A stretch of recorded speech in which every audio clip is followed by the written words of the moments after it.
Dr. Han Jiho stared at his computer screen. The signal patterns made no sense. They came from space, but not from any satellite or space station he knew. He rubbed his tired eyes and reached for his coffee. "Dr. Han, you should go home." "It's past midnight," said his assistant. "Just a few more minutes," Han replied, his eyes fixed on the screen. The pattern changed again. This was not random. This was a message. 3 days later, the whole world knew. Giant ships appeared in the sky. They were huge, golden, and shaped like arrowheads. News channels showed nothing else. People filled the streets, looking up with fear and wonder. The first aliens landed in a large field outside Seoul. Han was there, part of the science team chosen to meet them. His heart beat fast as the alien ship's door opened with a hiss. They walked out slowly.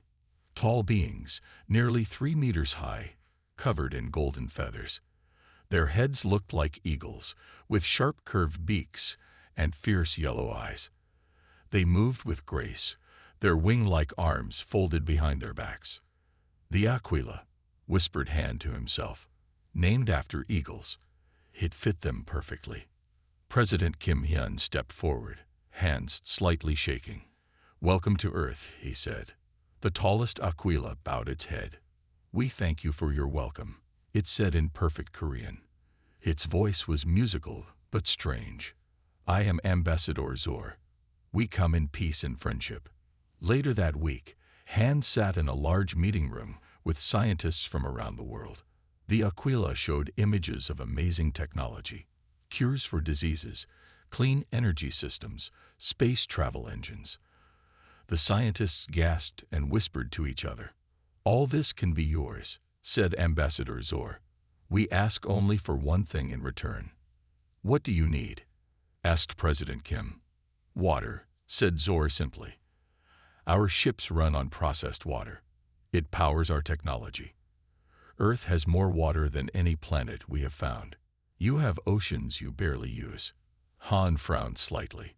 Something felt wrong. But around him, the other scientists nodded eagerly. "We will take only what we need," continued Zor. "You will not even notice it is gone. And in return, we offer technologies that will change human life forever." The world leaders did not take long to decide. Within a month, agreements were signed. The Aquila would build water collection stations in the oceans. Humans would get new technologies. Han was assigned to work with the Aquila at their first water station in the Yellow Sea. The structure was amazing. A towering platform that seemed to float above the water, glowing with blue lights. "This will collect and process water molecules efficiently," explained his Aquila guide. "No waste, no pollution." "How much water will you take?" Han asked. "A tiny percentage of your oceans," the Aquila said. "You have so much and need so little."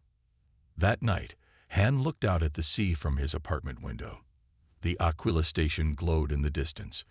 Everyone was excited about the alien technology coming soon. New medicines would save millions of lives. Clean energy would stop pollution. The future looked bright. But Han couldn't shake his worry. He pulled out his notebook and started writing calculations. How much water did Earth really have? How much could humans spare? How much did the Aquila really need? "I hope we made the right choice," he whispered to himself as he watched the alien lights flicker across the dark water. He did not know that 5 years later he would have his answer, and it would not be what anyone expected. The asteroid belt looked like a graveyard of broken dreams. Twisted metal fragments from destroyed human ships drifted silently between massive space rocks. In one of these asteroids, hidden deep inside a hollowed-out cavern, Byung-ho Kim sat hunched over a damaged computer terminal. His fingers moved quickly across the screen. Around him, a dozen people worked in near silence.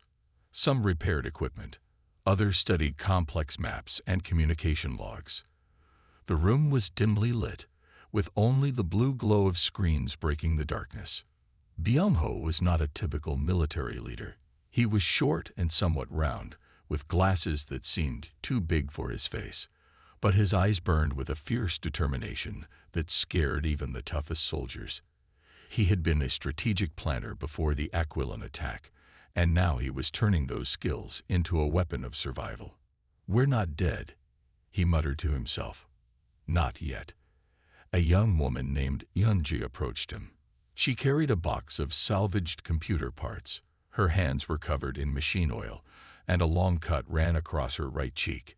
Like everyone in the room, she looked tired but alive. "We've got something," she said, placing the box on the table. "Look." Byung-ho examined the contents. Broken communication modules, damaged data drives, and several small circuit boards that looked like they had been through a war, which, technically, they had. "The Aquilans think they've won," Byung-ho explained to the room. "But they don't understand humans. We're not like other species. We adapt. We survive." A large screen on the wall showed a map of human colonies. Most were marked in red, destroyed or occupied. Only a few small green dots remained. Each dot represented a group of survivors, hidden and waiting. Hyun-ki Lee, the team's technology expert, walked in with a stack of data tablets. His hands were shaking slightly, but his eyes were bright with an idea. "I think I can build something," he said. "A system that can hide our communications, something the Aquilans can't track or understand." Byung-ho leaned forward. "Tell me more." Hyun-ki explained his plan. It was complex, but simple in its core idea. Create a communication network that looked like random noise to any outside observer. Something that moved like water, changing its shape and path constantly. "They drowned our ships," Yunji said quietly. "Now will become the water they can't catch." The room fell silent. Each person understood what was at stake. The Aquilans had destroyed their homes, killed their families, and thought the war was over. But in this hidden asteroid base, a different story was being written. Byung-ho stood up and walked to a small wall display. It showed a picture of Earth, a blue and green planet that now seemed impossibly far away. He touched the image. "We're the rats," he said. "And rats always find a way." Outside the asteroid, space remained cold and silent. But inside, a resistance was being born. Quietly, carefully, with a patience that would become humanity's greatest weapon. Han stood in a dark basement. Water dripped from pipes above. 20 people sat on old chairs and boxes, watching him closely. A single light hung from the ceiling.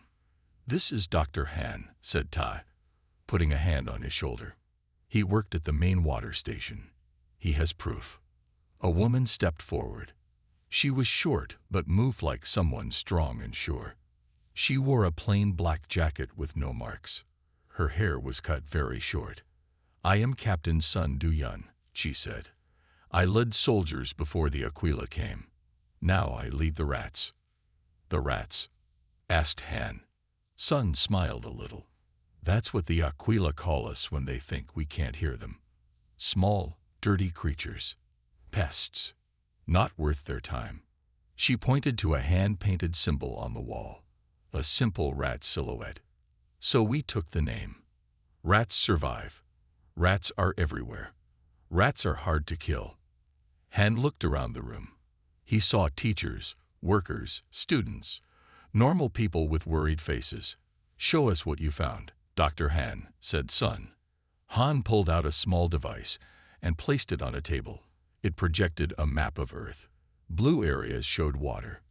Then he pressed a button, and the map began to change. The blue areas grew smaller and smaller.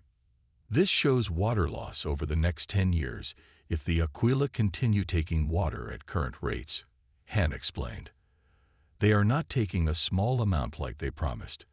They are draining our planet." People in the room gasped and whispered. "But the government says," began a young man. "The government believes what the Aquila tell them," interrupted Ta, "or they are paid to look away." Sun pointed to the map. "What happens when we reach this point?" She indicated a red line on the projection. "Global water crisis," said Han simply. "Crops fail. Not enough drinking water. Wars over what remains. The room went quiet. And the Aquila? Asked Sun. They will leave, said Han. They will take what they want and go. It has happened before. Han connected his device to a larger screen. Pictures appeared. Dry, dead planets. These images come from the Aquila's own records, he said. I found them and made copies before I was moved from the main station. These were all living worlds once. Sun stood up straight. So now you all see. This is not about trade. This is not about friendship. This is about survival. Ours. A woman raised her hand. But what can we do? Their technology is so advanced. Their ships are powerful. We start small, said Sun. We gather information. We find weaknesses. Every machine has a flaw. Ta stepped forward. I can get into their computer systems. Dr. Han knows how their water processors work. Together we can find ways to disrupt them. They see us as rats, said Sun. So we will act like rats. We will hide in the walls. We will appear when they don't expect us. We will bite and run away. She walked to a large map on the wall. It showed all the Aquila water stations around Korea.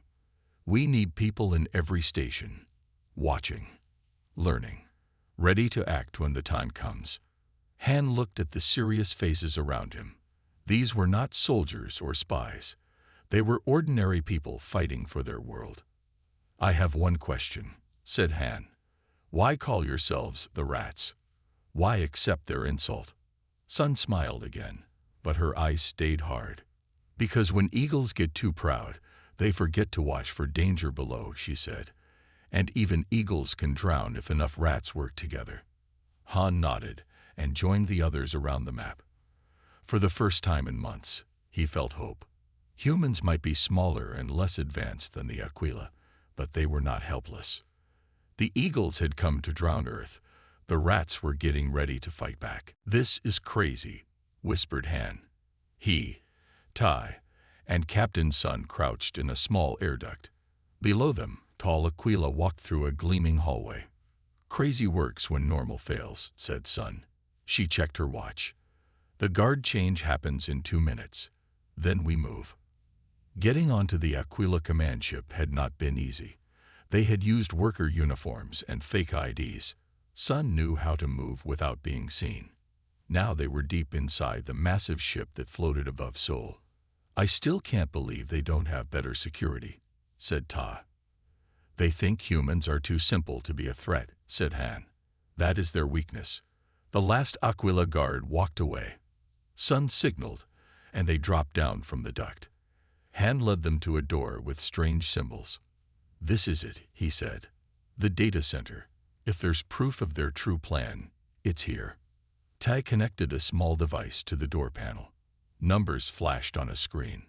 Hurry, urged Sun, watching the hallway. Almost there, said Ta. The door slid open with a soft hiss. Inside, the walls were covered with glowing screens. Han moved quickly to the main console. Can you read their language? Asked Sun. Enough to find what we need, said Han. He typed on the alien keyboard. Images flashed across the screens. Suddenly, he stopped. Look, he whispered. A hologram appeared in the center of the room. It showed a beautiful blue planet, much like Earth. Then it changed, showing the same planet dried and brown, with huge empty ocean beds. Then another planet appeared, and another. Each one started full of water and ended dry and dead. There are dozens of them, said Ta, her voice shaking. Han found a control and text appeared below each planet image. These are records, he said. Dates, water amounts, population numbers. He paused, reading more. They call it harvesting. They don't even call it invasion. Sun's face grew hard.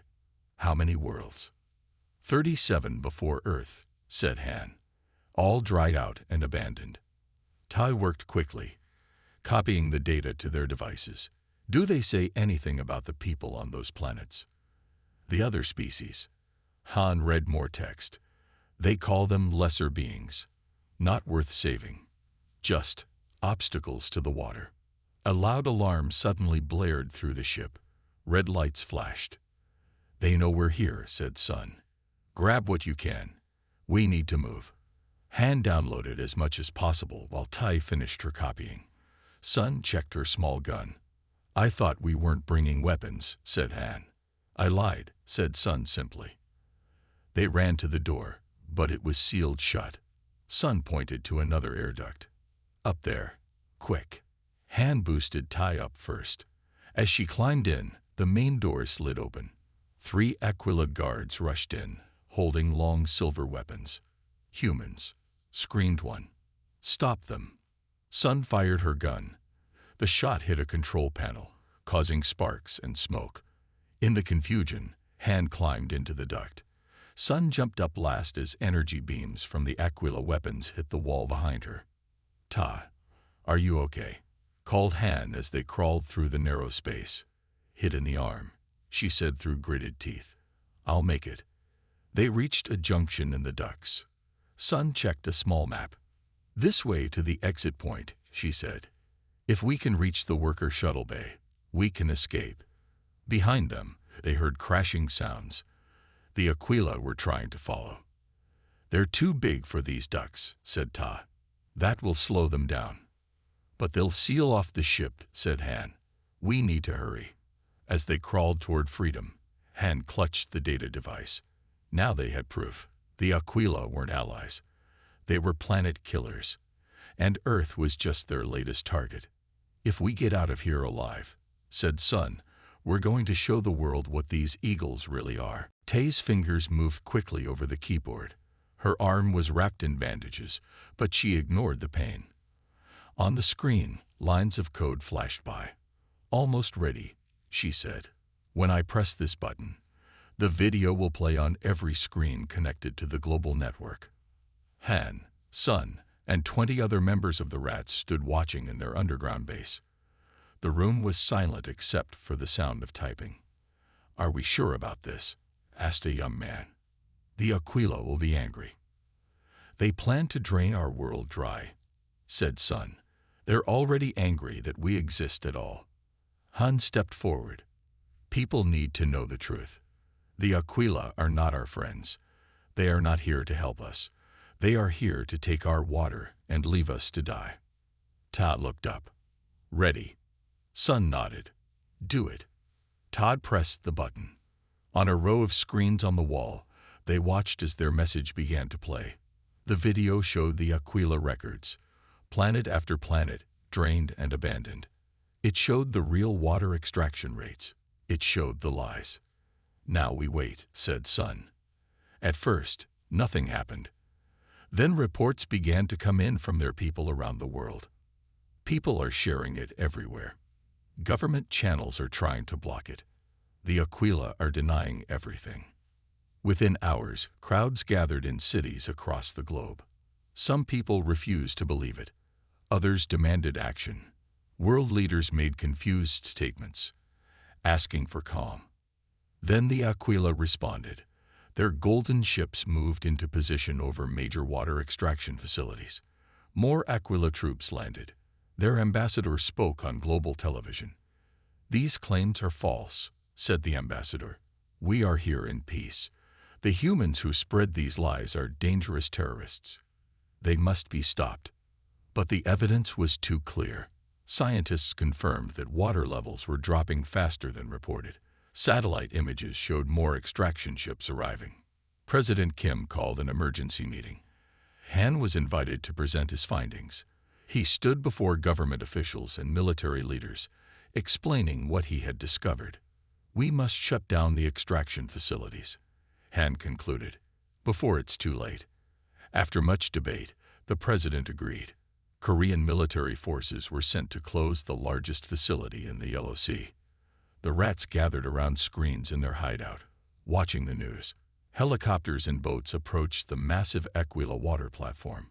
Soldiers in black uniforms landed on the deck. "They're actually doing it," whispered Ta. But then everything went wrong. Bright blue beams shot from the Aquila facility. The helicopters exploded. The boats sank. Within minutes, All the Korean forces were gone. The screen switched to show Seoul's coastal area. More blue beams came down from the sky. Buildings crumbled. Fires spread. Thousands of people ran in panic. "They're attacking civilians," shouted Han.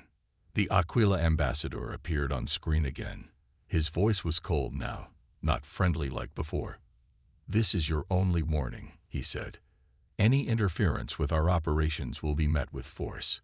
We have been patient with your primitive species. That patience has limits." The attack stopped as quickly as it had started. Half of Seoul's coastal district was destroyed. Similar attacks happened in other countries that had tried to resist. That night, the rats held an emergency meeting. Their underground room was packed with new people, those who had seen the truth and wanted to fight.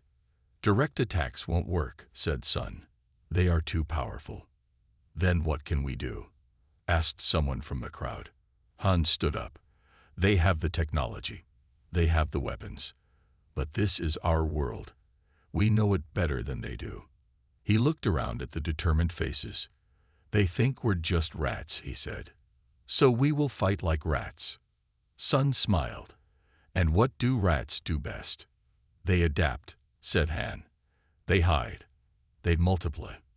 And they bite when you least expect it." 1 month after the attack on Seoul, the rats met in a new underground base. Their old hideout had been found by Aquila scouts. They had barely escaped in time. Now they gathered in an abandoned subway tunnel. Captain Sun stood before a large map. Red dots marked Aquila water stations all over the world. "Direct attacks have failed," she said. "The Aquila technology is too advanced. Their weapons are too powerful." "So we just give up?" asked a man in the crowd. "No," said Sun firmly. "We change how we fight. If they see us as rats, then we will fight like rats. Numerous, adaptable, and impossible to exterminate." Han stepped forward. He looked tired. He had worked day and night since the attack. "I studied the Aquila technology for years," he said. "Their water processing systems are incredibly complex. But all complex systems have weak points." He held up a small vial of clear liquid. "This is a virus I've created. Not a human virus, a technological one. It targets the specific metals and compounds the Aquila use in their water processors." Ta joined him. Her injured arm was better now. She could type with both hands again. "The virus works slowly," she explained. "It causes tiny errors in the Aquila systems, too small to notice at first. But over time, these errors grow. The systems begin to fail." "How do we get this virus into their systems?" asked someone. "We don't attack the facilities directly," said Sun. "Instead, we target their supply lines. The equipment they bring from their ships. The materials they use for repairs." She pointed to smaller marks on the map. "These are Aquila supply depots, less guarded than the main facilities. We can reach these." The plan took shape. Small teams would strike at supply points around the world. They would apply Han's virus to parts and equipment before they reached the water stations. The Aquila would never know their supplies were infected. Meanwhile, Tada worked with a group of engineers. They sat around a table covered with human-made devices. "We need to remove all Aquila components from our technology," she said. "They can track anything that uses their tech. We must go back to our own systems." An old man laughed. "Back to the Stone Age." "No," said Ta. "Just back to human ingenuity. We've survived for thousands of years without them. We can do it again." In another part of the base, Sun trained new recruits. Men and women of all ages learned to move silently, to hide in plain sight, to blend into crowds. "The Aquila look for weapons," she told them. "They scan for metal and energy signatures. So we use simple tools, things they don't recognize as threats." She held up ordinary items: kitchen knives, garden tools, cleaning supplies. "Anything can be a weapon if used correctly," she said. That night, Han couldn't sleep. He walked through the tunnel, thinking about their chances. The Aquila controlled the skies. They had weapons that could destroy cities. How could humans fight such power? He found Sun sitting alone, cleaning a simple knife. "Do you think we can win?" he asked her. Sun looked up. "Define win." "Save our planet. Save our water. Make the Aquila leave." She tested the knife's edge with her thumb. "The Aquila think they're fighting a war against primitive beings. But they're wrong. This isn't a war. It's a plague." "A plague?" "Yes," said Sun. "We are the infection that will spread through their systems, slow, hidden, everywhere at once. They can't bomb a virus. They can't shoot a plague." She stood and placed the knife in her belt. "The eagles think they're drowning rats," she said. "But they don't understand. Rats always find a way to survive. And when there are enough of us, even eagles can be brought down." Han nodded. For the first time in months, he felt something like hope. "Tomorrow," said Sun, "we start the infection." The first team moved at night. 4 people dressed as cleaning workers entered the Aquila supply depot near Busan. They carried mops, buckets, and cleaning sprays. The sprays contained Han's virus. "Act normal," whispered the team leader. "Slow and steady." The guards barely looked at them. Cleaning crews came every night. The Aquila thought these jobs were beneath them. The team sprayed every surface they could reach. The virus spread onto tools, parts, and equipment. By morning, they were gone. No alarms had sounded. Nothing seemed wrong.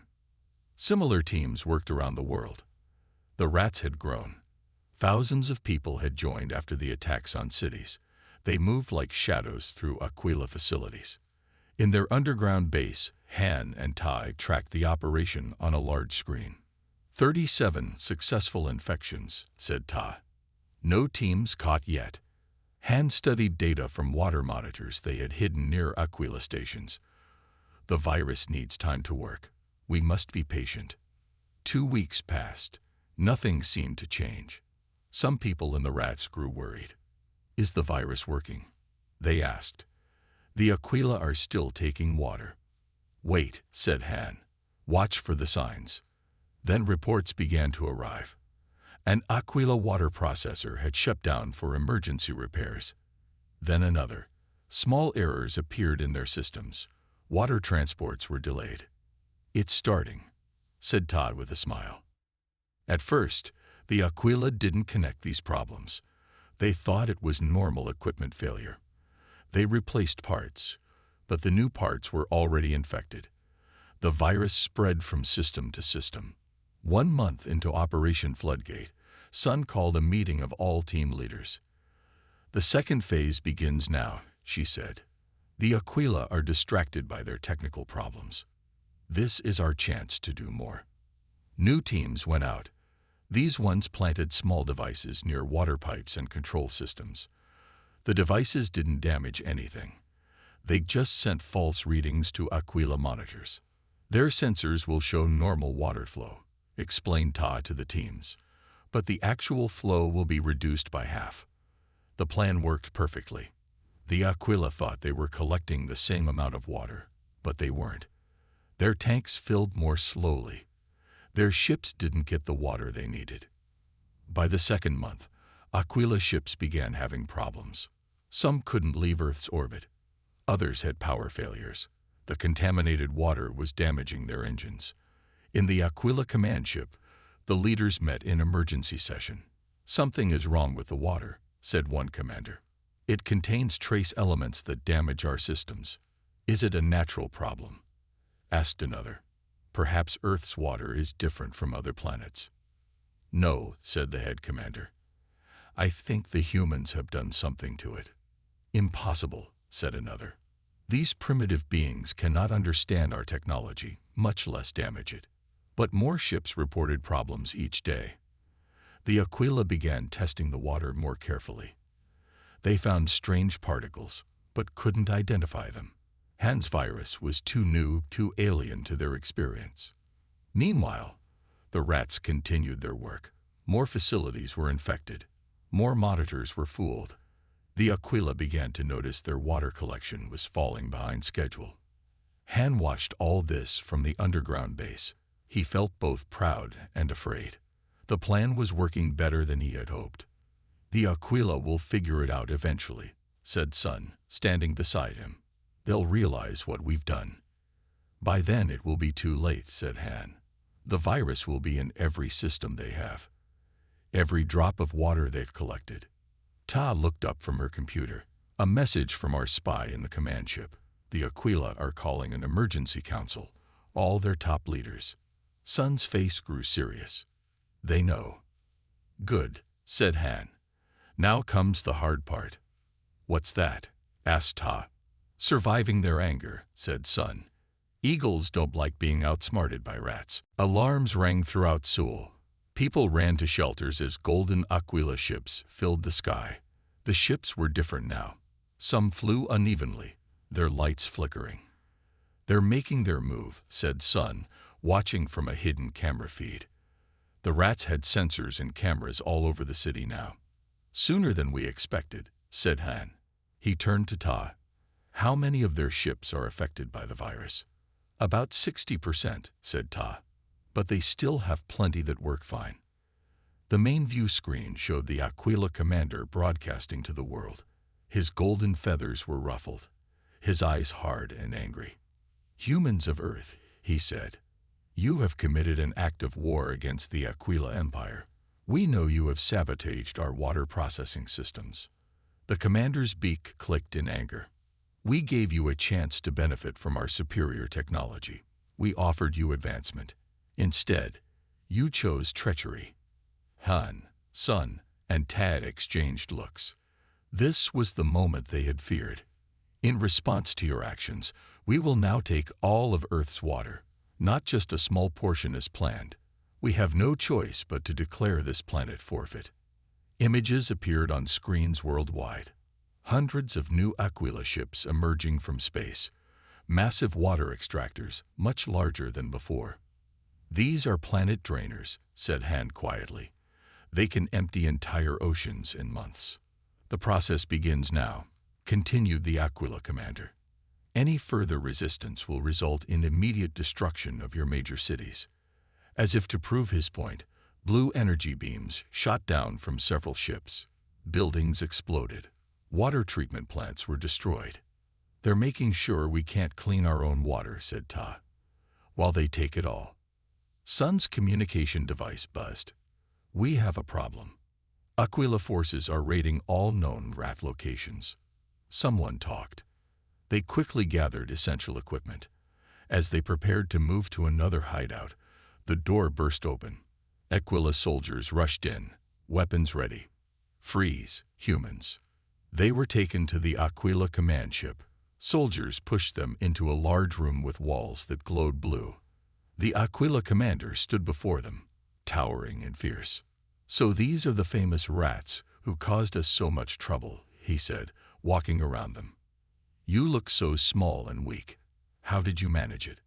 Han said nothing. Sun glared at the commander. Ta looked at the floor. "No matter," continued the commander. "Your little tricks have only delayed us. Now we will take everything." He pressed a button, and a screen showed the new extractors beginning to work. Massive whirlpools formed in oceans as water was pulled upward in huge columns. "Your virus was clever," admitted the commander. "But we've already created countermeasures. Your infected water will be purified." Han couldn't stay silent any longer. "Why? There are thousands of water-rich planets without intelligent life. Why take from worlds with people?" The commander laughed. "Because inhabited worlds have already done the hard work. You've collected the water in convenient oceans. You've kept it clean. You've made our job easier." He leaned down to look Han in the eye. "You vermin thought you could challenge beings who have harvested 1,000 worlds." Suddenly, alarms blared throughout the ship. The commander rushed to a control panel. "What's happening?" he demanded. An Aquila officer's voice came through a speaker. "The virus. It's spreading faster. It's in the weapon systems now. And life support." The commander turned to Han, rage in his eyes. "What did you do?" Han looked surprised. This wasn't part of his plan. The virus shouldn't affect weapons or life support. The ship shuddered. Lights flickered. More alarms sounded. "Commander," came another panicked voice. "The virus is everywhere. All ships are reporting critical failures." The commander grabbed Han by the throat. "Fix this. Now." But Han truly didn't know what was happening. The virus had evolved beyond his design. It had become something new, something more dangerous. As the ship's systems failed around them, Sun whispered to Han, "I think the rats just became the plague you created." Chaos filled the Aquila command ship. Lights flashed on and off. Doors opened and closed by themselves. Alarms blared nonstop. The proud eagle-like aliens ran in all directions, trying to save their systems. In the confusion, Sun saw their chance. She knocked down the guard watching them and grabbed his weapon. "This way," she called to Han and Ta. They ran through the failing ship. Emergency lights cast red shadows on the walls. Aquila soldiers were too busy trying to save their ship to chase 3 humans. "Where are we going?" asked Ta as they raced down a long corridor. "The control center," said Sun. "If we can get there, we can talk to the whole Aquila fleet." Han checked a wall panel. "The virus is spread to every system. It's learning and changing as it goes." "Is that possible?" asked Ta. "I designed it to adapt," said Han. "But not like this. It's like it developed its own intelligence." They reached the main control center. Inside, Aquila officers worked frantically at control panels. The commander stood in the middle, shouting orders. Nobody noticed the 3 humans enter. On the large view screen, reports came in from Aquila ships worldwide. All showed the same problems. Systems failing. Engines shutting down. Water processors breaking apart. "We cannot leave Earth orbit," said one Aquila captain on screen. "All jump drives are offline." The commander slammed his fist on a console. "Purge all systems. Start fresh." "We tried," said another officer. "The virus remains. It hides in backup systems and returns." Han stepped forward. All the Aquila turned to stare at him. "Your ship is dying," he said simply. "All your ships are dying. Soon your life support will fail completely." The commander lunged at Han, but stopped when Sun pointed the stolen weapon at him. "You did this," the commander hissed. "Fix it or die with us." "I can't fix it," said Han. "The virus has evolved beyond my control. But I can help you contain it enough to survive." The commander's eyes narrowed. "Why would you help us?" "We are enemies." "Because humans are not like you," said Han. "We don't want your extinction. We just want our planet left alone." For a long moment, the command center was silent except for the alarms. Then the commander slowly nodded. "What are your terms, human?" Han looked at Sun and Ta. They nodded back. "First, all water extraction stops immediately," said Han. "Second, you share your real technology with us. Medicine, clean energy, all of it. Third, any water you take in the future must be approved by a human council, small amounts only." "Or," asked the commander. "Or the virus continues its work," said Sun. "And you never leave Earth. Your people die here, far from home." The commander looked at the reports still coming in on the view screen. His fleet was crippled. His ships were failing. They had no choice. "Agreed," he said finally. 3 months later, Han stood on a hill overlooking the new joint research facility. The gleaming building sat where an Aquila water station once stood. Now humans and Aquila worked together inside, studying ways to use water more efficiently. Sun and Ta joined him, watching the sunset over the sea. "Do you trust them?" asked Ta. "Not completely," said Sun. "But they know we still have the virus, and they know we're watching." Han pointed to a small boat where human scientists were taking water samples. "The oceans are recovering. Water levels are rising again." "And the Aquila?" asked Ta. "Learning to do more with less," said Han, "like all species must." They watched as an Aquila ship flew overhead, much smaller than the old war vessels. It was a research craft now, not a water harvester. They thought they were drowning eagles, said Sun, smiling slightly. But they didn't realize how dangerous a cornered rat could be. Han looked out at the peaceful scene. The ocean, the research center, the ship overhead. Enemies now working together. Maybe we're not eagles or rats, he said. Just two species learning we share one universe. Sun laughed. Still, she said, I prefer being a rat with a planet to an eagle with nothing. As darkness fell, the three friends walked back toward the city. Behind them, the first stars appeared in the sky.